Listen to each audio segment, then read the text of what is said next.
All right, folks, today we are going to talk about minor triads. In the last video, we talked about major triads and how to do all 12 of the possible triads for major using the simple formula of 4 half steps and then 3 half steps. A minor chord is very similar, but it's reversed in that it is 3 half steps and then 4 half steps. So we have, if we were doing to recap on C major, right? We had C, E, and G, half steps. 1, 2, 3, 4 for major, and then 1, 2, 3 for, so you got 1, 2, 3, 4, 1, 2, 3, right? Now, if we want to do minor, it's reversed. It's 3 and 4. So you go here, C minor. When you look at C minor on a page, it would be good to point out that looking at the chord symbols on a page, you have the letter C, and if it's just the letter, that implies a major triad. If it has a lowercase m next to it, says C lowercase m, that means C minor, in which case you would play this minor triad. So again, we have 3 and 4. 1, C's the letter they gave you for the chord, so you always start on that as your root note, C, and then you go up 3, 1, 2, 3, and then 1, 2, 3, 4. Notice that the first note and the last note of the triad are the same whether it's major or minor. Your root note and your fifth, it's the root note because that's where the scale starts, and then the fifth, if you were to play a scale, then it would be the fifth note, whether it's major, 1, 2, 3, 4, 5, or 1, 2, 3, 4, 5 for minor. Okay? Either way, the 5 is the same each time. So one alternative way you could think of the difference between major and minor chords is to say, okay, you know, we already know how majors go. They're 1, 2, 3, 4, 1, 2, 3, right? The root in both a major triad and a minor triad are the same. The fifth in a major triad and a minor triad are the same. The only thing that changes is this middle note, the third. Major is here, minor is lessened by 1. So you get 1, 2, 3, 1, 2, 3, 4. 3 and 4.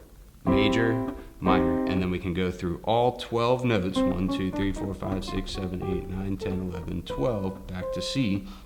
You can go through all of those following the 3 and 4, and you can get all your possible triads. So, another thing to note is the difference in sound between major and minor chords. Major chords sound happy to most people, and minor chords sound sad. So if you hear a happy sound in a chord, more or less that's a major chord. If you hear a sad sound in a chord, that's more or less going to be a minor chord. So let's go through these. So we're doing minor triads. 3 and 4 is our formula. C minor. 1, 2, 3, 1, 2, 3, 4. Now let's go to C sharp minor. So there's our root note, C sharp. 1, 2, 3, 1, 2, 3, 4. C minor. There you have it. So C minor, C sharp minor, D minor, D sharp minor, E minor, F minor, F sharp minor, G minor, G sharp minor, A minor, A sharp. Oh, hear that? We went happy all of a sudden. So if it's happy, that's a major chord, right? So we want to play that one. Sad. 1, 2, 3. 1, 2, 3, 4. A sharp minor. B minor. And then we're back to C minor. So let's run that again. C minor. Now let's use the flat names instead of the sharp names. C minor, D flat minor, D minor, E flat minor, E minor, F minor, G flat minor, G minor, A flat minor, A minor, B flat minor, B minor, C minor. To reiterate, as far as knowing the notes, just remember all of your white keys are the natural names. So we have C, D, E, F, G. Musical alphabet starts over again at A, B, and then back to C again. Your C's, if you look for the pattern of the two black keys, if you move down one to the left, you'll always find your C's. Okay?